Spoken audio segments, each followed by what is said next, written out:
Y'all flies on the internet. My niggas be internet. M-I, cricket letter I, cricket letter I, hornback I, Mississippi pride. M-I, cricket letter I, cricket letter I, hornback I, Mississippi pride. Hey everybody, welcome back to the King Cain Way TV. It's me, King Cain. I am live.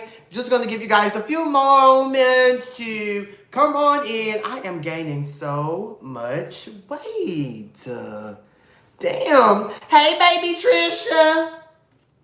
I'm gaining so much weight. I don't know if it's happy weight. I just don't know, but I look absolutely divine. You know, titties getting bigger, dick getting fatter, ass getting larger, thick thighs save lives, you know. Y'all like the way my titties sit up? I like the way my titties sit up. How that one be right there and that one be right there. Hey, Cain, great interview last night. Oh, thank you, Gemini. Actually, let me go grab my fan real quick. Y'all guys on the internet. My niggas be internet.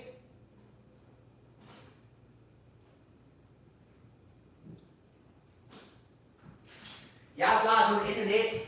My niggas be internet. M-I, cricket letter I, cricket letter I, hornback I, Mississippi pride. M-I, cricket letter, ooh, excuse me. Cricket letter I, cricket letter I, hornback I. Hey guys, I'm back. I'm just finna drink the rest of this bottle December brought last night. Thank you, Gemini. I had such a great time with December. You know, sometimes you just gotta meet people and get to know people for yourself. You know, you can't really take, like, just because you might not like him, that doesn't mean that I'm not supposed to like him. Or, you know, I'm the type of bitch I always like to meet girls for myself and give everybody an equal opportunity to meet the queen and to, you know, come onto the couch. So I totally had a great time. It was a total key. December totally came turned up. One thing about me, y'all have to understand, like, this is just my YouTube channel. Like, I'm interviewing these people for you guys and just for fun and things like that. So a lot of people have been DMing me and just making little sly marks about December, and he was too drunk, or it was this, it was that, and it's like, it's my channel. If I don't care, y'all shouldn't really care. And in the same breath, it's almost like I allow my guests to be themselves because I smoke my weed and I'm always high. So you think I'm gonna go to somebody's interview and they tell me, don't come here high on your kush? No, I'm gonna do what I wanna do, you know, because I'm grown. So I always want to just be open and let my guests, whoever come over to the couch, to be themselves, you know, like, stop judging folks. Like, I don't give a fuck about him being a drunk person. The fuck? To me, that's corny. He was hilarious and full of energy. Yes, thank you, Gemini. I had such a great time with Dre. I can call him Dre now. You know, we're girls. Dre. I had so much fun with Dre. But I'm here tonight to give you all a review over Real Housewives of Potomac, Season 5, Episode 12. So let's just hop right on into it. The show opens up with Wendy. She's home with her family. They're chilling and such, and she's planning her daughter's sippancy. So she's planning this really big Nigerian party where she's going to show her daughter Cam to the world and to, you know, friends and family and such. I thought it was really, really, really, really cute. We all know that Ashley had a sippancy earlier in the season, so it was nice to see Wendy and their children, Cam and baby Dean, are around the same age. So it was nice to see Wendy planning this introduction for little chocolate Cam. First of all, I know I say this all the time in my reviews, but Wendy's husband is absolutely fine. That is a fine chocolate grown lawyer, nice, good money Nigerian. That's a black king right there. Yeah. Yeah, I'm here for Wendy's husband. I think he's absolutely divine. I love Wendy's hair when she was at home. Wendy had just got her a fresh sew-in. You know, the bundles were there. I was like, okay, Wendy, push through. Like, Wendy ain't got no shape. But Wendy, she be trying to push through. Hey, Michelle, she be pushing through, you know, with what she does. And I be gagging, okay? Her and her husband, they pretty much discuss his family and like the family issues that they've been going through. Like, we all know that, you know, his mom, you know, really don't fuck with Wendy mom. So it kind of turned to the mama not fucking with Wendy. They didn't come to the wedding. They ain't met the grandkids. You know, it's just childish. And then on top of that, what makes it just so childish and stupid and just lame, first of all, siblings are supposed to be tighter than the relationship with the parents. Like, I could never just see myself, just because my mama don't fuck with my sister, me not fucking with my sister. Like, that's my sister. I don't give a fuck. Like, it's just childish and it's stupid. And I don't like the fact that, you know, Wendy's husband's siblings cut him off too. I just think that is just so dumb and so stupid. He pretty much, you know, what I got from the conversation that he was having with Wendy at their home was he really ain't studying them. He could care less. It's about his daughter. It's about his life. Like, he's trying to do something else. So I like him. I like Wendy's husband. I think his name Eddie. I'm not sure, but I like him a lot. And I also like the fact that he's keeping the storyline going for him and Wendy outside of the group dynamic. I absolutely live for that. Ashley, she's at therapy with her trifling husband.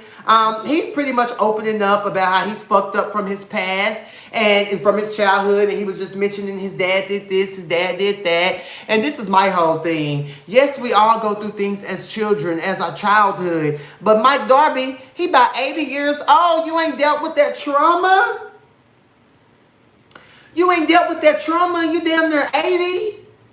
I'm telling you guys, I say this all the time. We have to heal from the things that happened to us when we were children. We have to forgive. We have to forget. And you have to move forward. Why now you gonna fuck up your marriage and your band? Because let me tell you something. You cheat again, Ashley's out the door. So you mean to tell me you're gonna throw your coins away, throw your bag away, because you ain't healed from the shit your pappy used to do? And I was just sitting there, you know, in that scene. I'm like, okay, what the daddy used to do? Like, I'm confused. Like, huh? But later on, when we see Ashley talking to her uncle, she opened up about when Michael Darby was young. And his daddy was an alcoholic. His daddy would show him love and affection, and then get drunk off that liquor and come in and turn up, and it's night and day. So yes, I can see how a child could be fucked up from that, because that shit ain't cool. What's up, Miss Witt? Yours looking good, boo. Thank you, Queen. At the end of the day, heal from the bullshit. Heal! He shut it up or shut up. Heal! That's all I'm going to say. Period. I just think that he's low-key making excuses, and I just feel like you're 80 years old. You need to grow up. Go to therapy, work out what you need to work out with your dad and the things that you've been through, because who walks around at 80 years old harboring stuff from their childhood? Like, I'm 29 years old and I've already seeked therapy for things I've been through growing up. So I don't understand how people can be damn near 80 and still suffering from childhood trauma.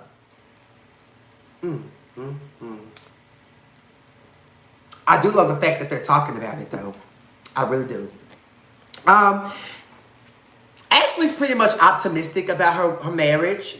She wants it to work. And we see now, current day, Ashley's pregnant with their second child. So is Ashley securing her bag, or is Ashley really in love with this down low man who lives for BBC? Y'all don't be on Grindr?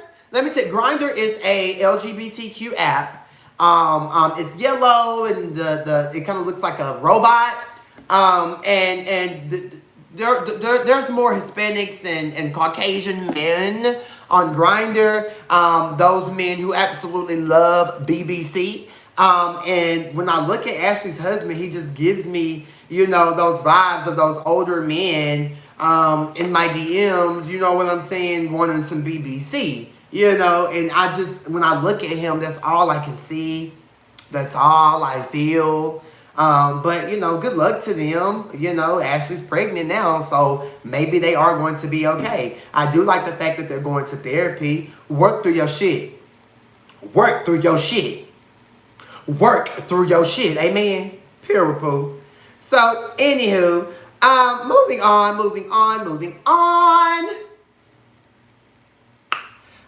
Wendy invites the girls to the sippacy. She said that Monique is not invited because the other girls don't really want to be around her. I just think that that's childish. Maybe production did hold Monique accountable. Like, okay, you're not going to be filming around the girls for a minute because you did too fucking much.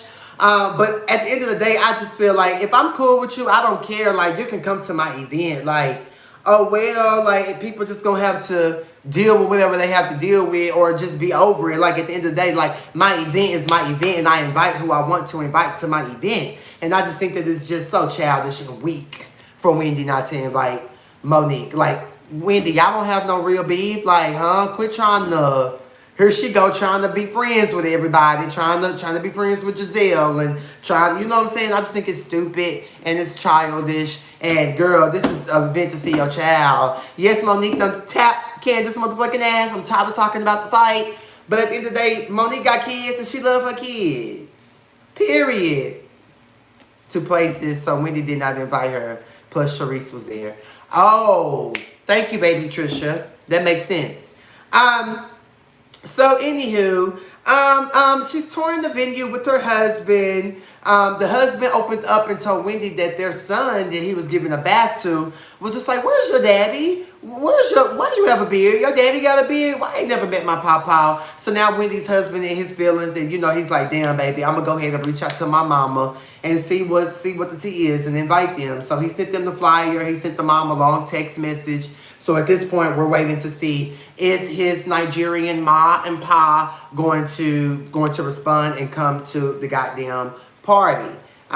Karen and Ray, they go for a walk. They talk about her trip to Surrey, Virginia. And then they get into how they're disconnected. And the fact on how Ray can't say that he's in love. And we see that Karen really wants to fix it. I kind of got a vibe that maybe Ray is really over this because Karen is a public figure now. She's not just his wife. You know, she is a CEO and a founder of her own company. You know, like, I don't understand. Like, that's my whole thing with, like, these men who get with these broke women and then these women come up, and vice versa. You know, these women get with these broke men and then these men come up. Like, if your spouse, if the person you laying next to every night not growing and not elevating, why are you with them? And if you can't take the elevation, then just say that. Like, Ray, if it's just a problem that Karen is just that girl now, because let's be clear, the people live for Karen. Karen be slaying them young hoes. Fashion, reads, energy. She be slaying.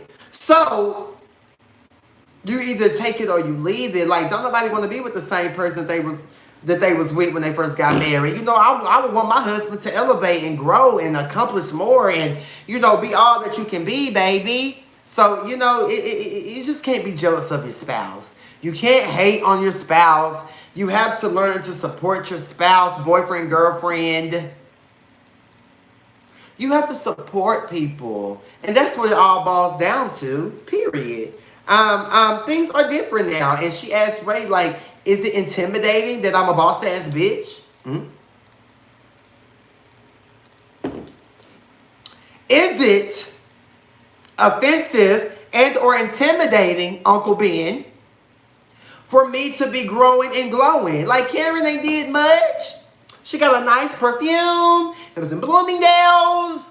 I mean, okay. She's doing things. He needs to get over it, for real. He also mentioned that he needs attention. And they just need to work through that. And in the same breath, like, support your nigga, support your bitch growing up and doing things and moving forward. But in the same breath, you have to make sure that home is taken care of. You should never get too busy to where you can show your husband love and affection.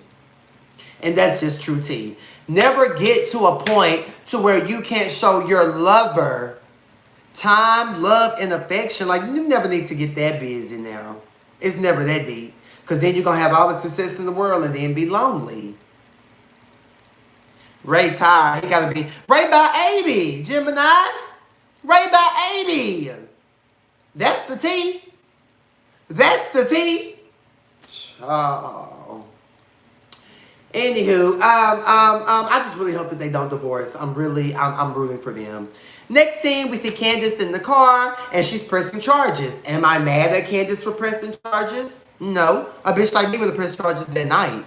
Period. Just like Giselle said. I don't care. I don't feel bad for Monique getting the charges pressed on her.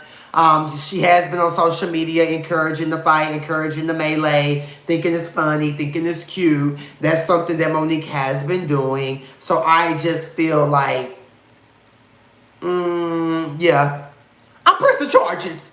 Yeah, I mean, I'm not mad. She filed criminal charges. She's on the phone with her mama, Dorothy, and Candace is crying again. One thing about Candace gone. One thing about Candace gonna be talking to you, give you all nasty conversation, and then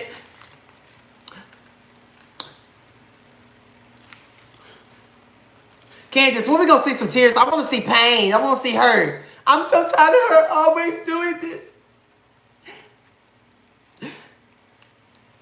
I'm over it, Candace. You crybaby ass bitch. Grow up. You about 40.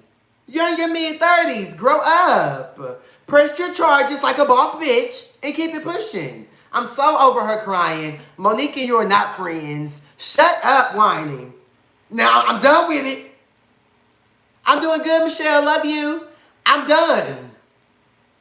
I'm done, bitch. Crying every goddamn scene. I'm sick of that.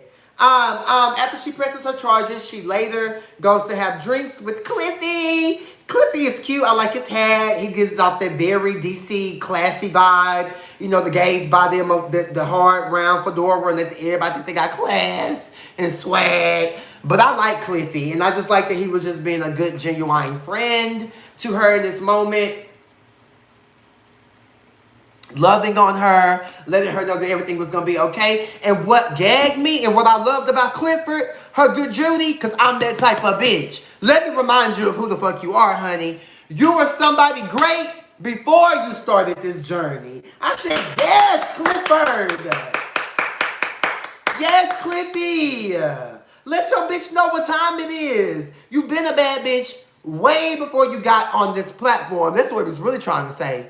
So don't get it confused, because there she go crying again to him. I'm over Candace crying. I love Candace. Y'all know that's my bitch. I'm team Candace, Poe. But I just feel that she's a crybaby ass bitch. I'm over you crying every scene. Shut the hell up. Literally. So anyways, when Clifford asked her, how are you? I'm over production playing that flashback to her getting knocked on top of her, getting patty cake. Ooh. I'm over it. I'm over there playing that flashback of her getting patty whack Nikki back on her head. Okay, get over it. Bitches play all the time. You know, like, I'm bored with it. I think they're just taking it, they're just doing too much. Then Candace, you talking about you got these. Now, I do know that Candace is suffering from trauma, because if you're not a part of that lifestyle, if you didn't grow up fighting, if you just like, I know that shit could be mind-boggling, but to have the sticky notes all around the house, girl. But she is traumatized though, so in the same breath, you really can't tell a person who's traumatized how to move and go about what they need to go about. So, yeah, maybe she is. Okay, thank you, baby Trisha. That's what I'm saying, sis. Maybe she really is traumatized. Maybe she really is. But yeah, I'm gonna need production to stop showing that flashback of her getting beat up. Just how they showed it the day after when she was at home, moving dishes around with her ponytail. Like, stop showing that. We know what happened. We're over it. What I don't like is how Clifford was just, Clifford and Candace was just talking, and Candace is just talking about the girls in the group and how everybody's rallying behind her. But I don't like how Candace is trying to make Karen pick sides. And I'm confused. What more do these bitches want from Karen? Karen already done said what she had to say to Monique, but that's still her friend. Like, girl, I'm not finna.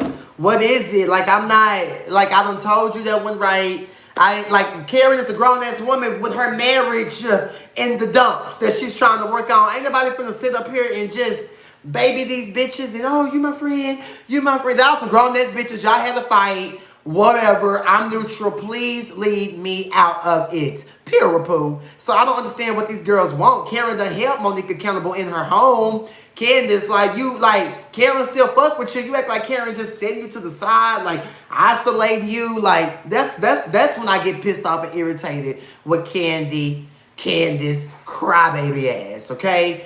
I don't like this. I don't like this new storyline that these girls are going with. Like, how Karen, trying to make Karen sound like this fake ass bitch. Like, at the end of the day, I'm cool with both of y'all. Y'all had a fight. If y'all don't want my opinion on the fight, stop talking to me about it.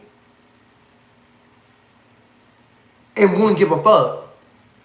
And wouldn't give a fuck. And that's me being 100% honest. I wouldn't give a fuck. Stop talking. Y'all both know I'm cool with both of y'all. Y'all both had a fight. You don't want my opinion. You don't want my...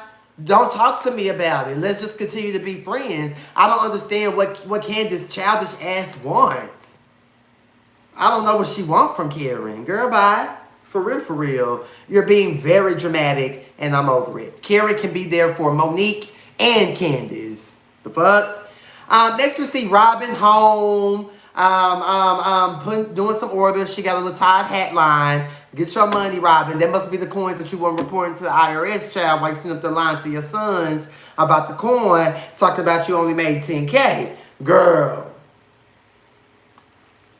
Word on the curb, you owe the IRS $90,000 in your taxes, honey. Pay your taxes. Pay your taxes. Pay your taxes. Pay your taxes. That's all I'm saying. Pay thy taxes. Period. Anyways, but I'm here for the side hustle. Get your money, Sir Robin. Get your money, Sir Robin. Pure poo. Next we see Ashley goes to talk to Uncle Lump. He's pretty much her father figure. We've seen Uncle Lump plenty of times. She always goes to him, confides in him when there's something going on in her life that she needs to talk about. So we absolutely know who Uncle Lump is. Sheila, Ashley's mom, comes. Baby Dean is there. She opens up and tells, Uncle Lump and her mom about the therapy session. She talks to them about what Michael was going through as a child and how he opened up. And the uncle just kept it 100, like, girl, hey, TJ, naturally, I love you, boo. The uncle just told her, like, girl, you need to get your shit together. If he do this again, he need to keep his dick in his pants. Nobody give a fuck about all that new baby this, new baby that. Like, this is basically what Uncle Lump is saying, but in a masculine father figure way. But he's like, girl, nobody give a fuck about what Michael Dean Darby is going through. He's a grown-ass man. He needs to fix his shit, get his shit together, and needs to be right. And you got Sheila right there in the background. Absolutely. That is correct. That is right. And Ashley said this. She said, y'all, if he do one more thing, I'm done. So Michael trade Darby, you better be walking on eggshells, because Ashley's going to get you for alimony, child support.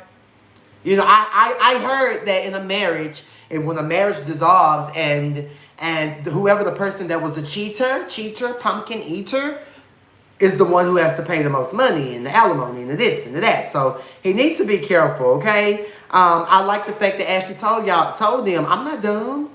I don't want y'all to think that I'm going into this gullible and blind. I got y'all. I got me. So I'm here for that.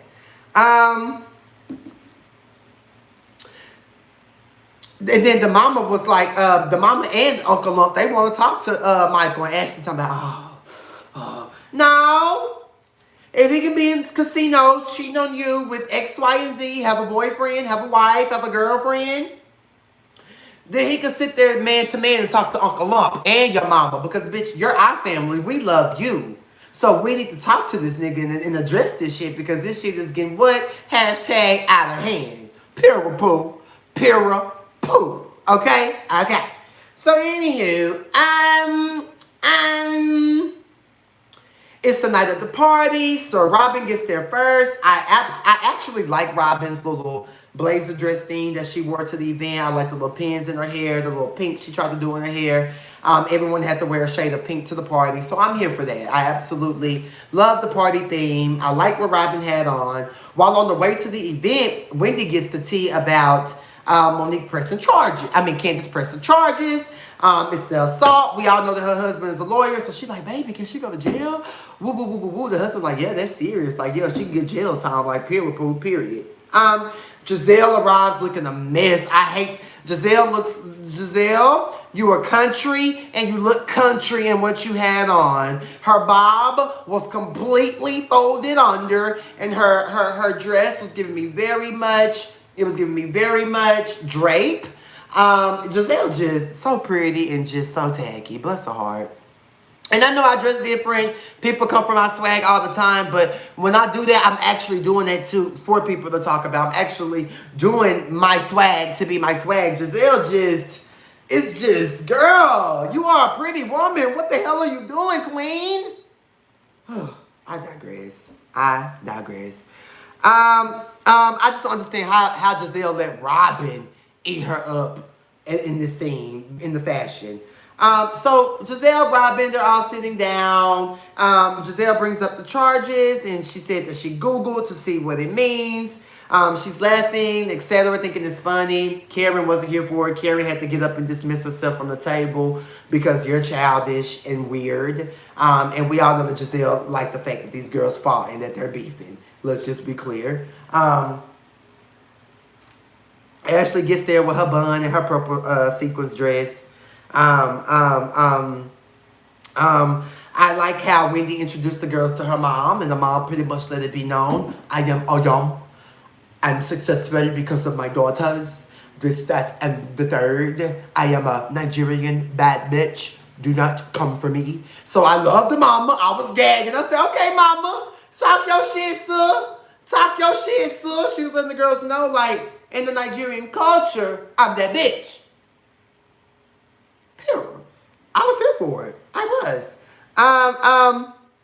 I'm sick of Wendy talking about, everything that she got going on with, oh, I want to leave my job, my mama this, my mama that. Like, girl, if you're going to leave your goddamn job, leave your goddamn job. I'm sick of you. Now, Wendy, don't get on my nerves now. Leave the job if you're going to leave it. Now, hell.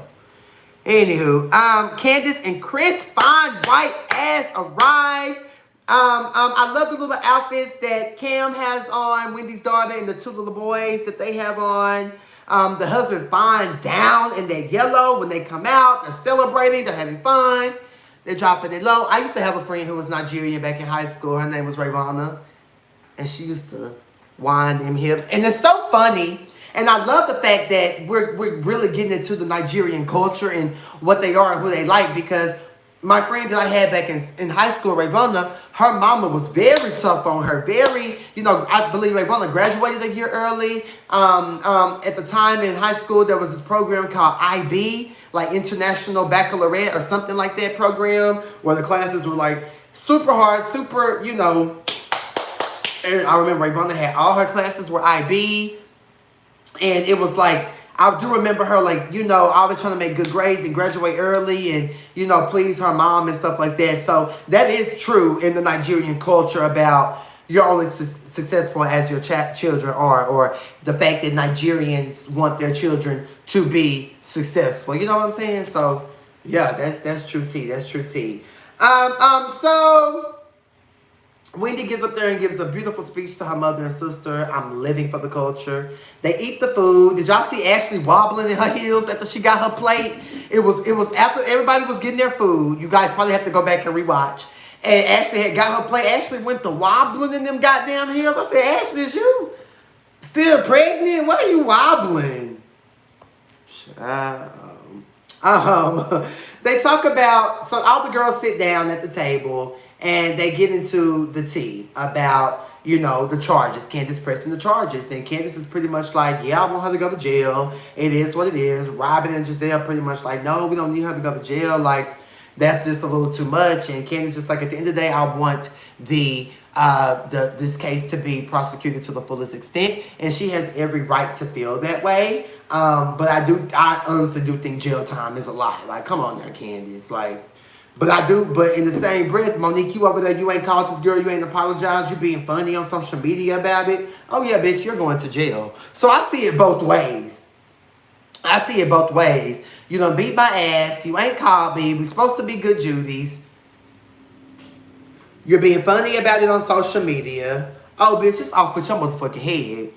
See you in jail, bitch. Like Jocelyn told Tommy. See you in jail, bitch. And that's just period. And I mean it. Anywho, they talk about the tea and the charges. You know, they're just going back and forth about that. Here go Ashley, dumb, young, stupid ass, chiming in. First of all, you in the bathroom peeing. You didn't see that moment when that occurred. You didn't even see them arguing. You know what I'm saying? So, girl, shut the fuck up. Like, you sitting there like, have your friend back. Have Monique back, that's cool. But you weren't there, so don't speak on nothing that you didn't see yet, you stupid ass idiot. And I love how Candace was eating her up. Like, yeah, girl, like, you're getting paid. Ashley told me, no, I'm already married to a millionaire. What did I do? Girl, not for long. I said, ooh. You may be, is that an accomplishment? Is that a goal? To where's your own bag, Ashley? Where's your own bag? And that was just a read, because let's be clear. So if a nigga approached me and wanted to be with me and he's a millionaire and I ain't got to work and I'm not, okay. But I'm just saying, like, that's just corny to say, oh, I'm already married to a millionaire.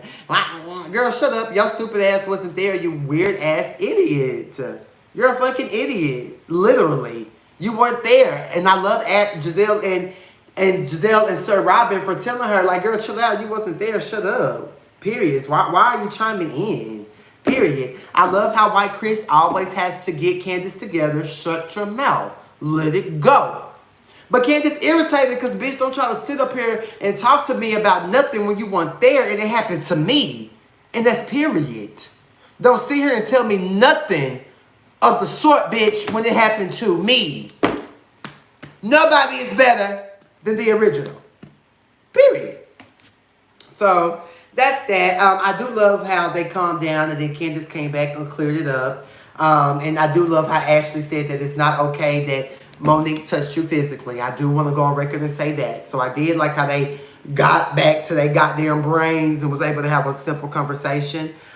You can just tell that this whole situation is uncomfortable for Karen. And she just feel like Candace sitting over there rolling her eyes, mad and angry, trying to comfort her. I've already talked about that, bitch. I'm cool with both of you stupid ass, grown ass bitches who had a fight. Get over it. Y'all fault. Get over it. Stop trying to blame me. Or stop trying to put me in the middle. I don't care. I'm cool with both of y'all. I wasn't the one out there throwing them bowls. That was Monique doing patty cake, baker's man. Bake me a cake as fast as you can on your motherfucking head, bitch. So don't do that to me. Don't do that to me. And I feel for Karen. Y'all know Karen, my bitch. So anyways, I honestly don't see how she's choosing Monique over Candace. I honestly don't see it. If anybody in the comment section, can y'all tell me how is it coming off? We all watch the same show. Is it coming off that Karen isn't supporting Candace? It totally doesn't look that way. I'm just, from my POV, my point of view, it doesn't look that way. Am I wrong? Isn't Karen being a good friend to both of these ignorant whores? Child. Thank you, Gemini. Thank you. Thank you. Anyways, that's the episode. That's Real Housewives of Potomac, Season 5, Episode 12. I genuinely think all of you girls, yes, to me, she's not straddling the fence effectively. What you mean, baby Trisha? What did Karen do? Let me know your point of view. While I wait on that, I do want to thank everyone for tuning in tonight. I love all of you girls. Please become a member of my channel. Also, subscribe. Follow me on all of my social media in the description of this video. Always be yourself. Stay loving yourself, period. Fuck them other hoes, pure. It's just that Candace is feeling the power of everyone. Yeah, like Candace, just because Giselle, who don't like Monique, and Robin, who also done had a little run-in with Monique, Wendy, she knew, she don't know. We don't care about Wendy's opinion. You know, just because they're all rallying behind you and encouraging you, that's great. Karen doing the same thing, but you can't expect Karen to cut Monique off. Monique didn't pat the cake on her motherfucking head. Child. She should have never told Candace that she would file. Yes, it's her opinion, but that was the driving force with her mom to file. Well, we'll get into that when we see that. But I do feel like Robin said that in her confessional, and it's just kind of like, Robin, shut the fuck up, because at the end of the day, I don't give a fuck who it is. Candace was always gonna press charges. Candace is a police ass bitch. You can easily see that by how she carries herself, her demeanor. Like, she was always gonna call the police. So I don't really see it as Candace. And this is just healthy, open conversation. You know, I'm not like most reviewers who like to argue with y'all. You know, we're having healthy, open conversation. But I just don't see that, you know? But I respect your opinion, sis. Anyway, guys, I'm about to get off. I love you guys so much. God bless you all. I thank you guys all for just supporting my channel, fucking with me, you know. Oh, my God. Am I getting emotional right now? Okay, I'm not going to get emotional. I just really love my Cainiacs. Like, when I come and I talk to y'all and I tell y'all that shit, I'm sincere because you guys subscribe to my channel. You guys actually tune in and watch. And that makes me feel so good. And I love y'all so much. Like, I really, really, really do. No matter how big I get, and I am getting bigger, I'm going to always come back and kiki with my Cainiacs. That's just pure poo. I think that YouTube is the perfect platform for me. I think YouTube is the perfect platform for me. So I love you guys. Thank you, Gemini. Thank you, baby Trisha. Thank you for everybody who chatted and said something in the comments and liked. Can I get to 10 likes before I go? Can I get to 10 likes, pretty please, before I go? I just love you guys. Keep fucking with me and I keep fucking with y'all. That's just that. So I'm going to get off, but I want 10 likes. There it is. Alrighty, guys. I love you all. Y'all be safe. Take care of yourself. And I will see you guys Sunday. I'll come and just do like a kiki with you guys. And then Monday, I have an interview with Ike from G Status. And we're definitely going to get into DM Gate, honey. So I'll see you guys later. I am a working girl. I am a working girl, Miss Wick. Yes, honey. And it's good to see you. Thank you so much for tuning in. I hope everything's okay out there in Houston. You know. All right, y'all. Y'all be easy. Stay safe.